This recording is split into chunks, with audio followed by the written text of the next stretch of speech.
So ngayon guys, papunta po kami sa Inambakan Falls, isa sa mga sikat na waterfalls dito sa Hinatilan, Cebu. Kasama ko yung asawa ng kapatid ko. Sa gustong pumunta dito, ayan, mabilis lang to guys, sa southern part ng Cebu. Ayan, 130 kilometers from Cebu City ata. Ayan, sa gustong pumunta dito guys, ayan, puntahan nyo na at magtanong lang kayo dito kung saan yung daan. Mabilis lang guys, mabilis lang talaga siyang puntahan.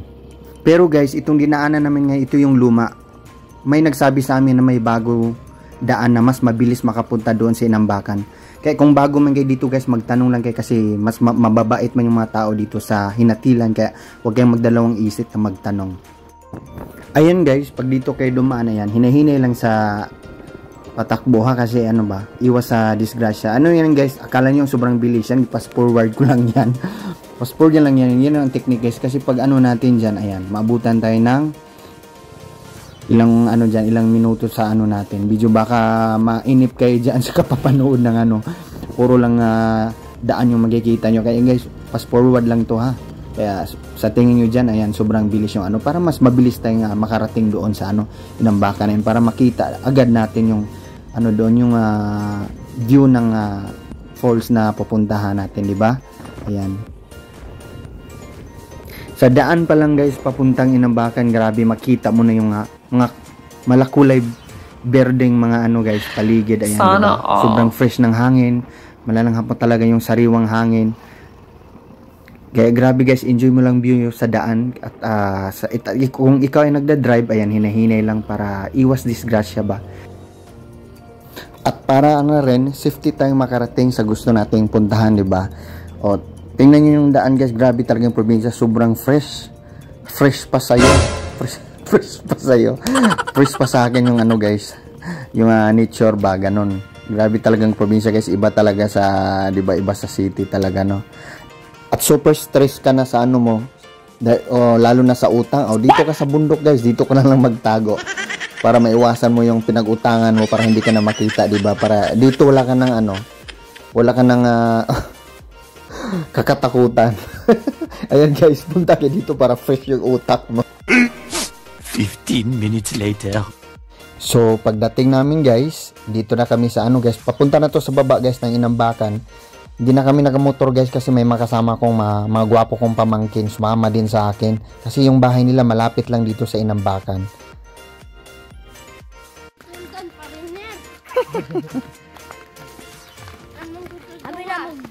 Binuang. Gingan pa may tayo nga, maadto ko lakaw. Ha? Gingan po niya.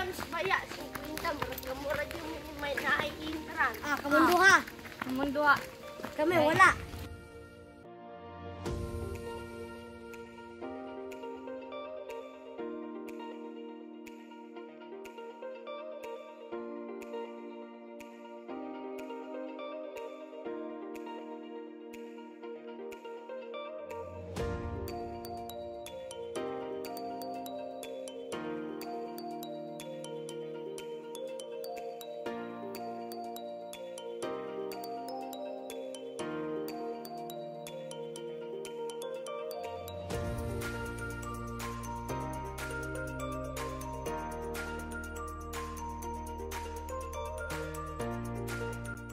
Finally guys, nakarating na rin ako dito sa Inambakan at excited na rin ako maligo.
Alangan naman, panoorin ko lang yung naliligo. Siyempre, maliligo na rin ako.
A few moments later. Halos 2 oras din kami naliligo guys, kahit kami nag-enjoy talaga at marami na rin dumarating na mga guys, mga gustong maligo sa Inambakan. Kaya kami guys, ayan, mauna na po kami at kami uuwi na kasi ayan, sobrang guys, sobrang enjoy talaga guys. Grabe, next na vacation ko guys, babalik talaga ako dito. At yan ang mga pamangkin ko guys, sila talaga yung nag-guide sa akin dito kasi sila yung mas nakakaalam dito sa lugar na to guys. Ay, maraming salamat pa mga pamangkin, mga gwapong pamangkin. Kaya guys, bye bye guys, thank you for watching. Ayan, at once again, thank you guys at see you in my next vlog. Bye bye.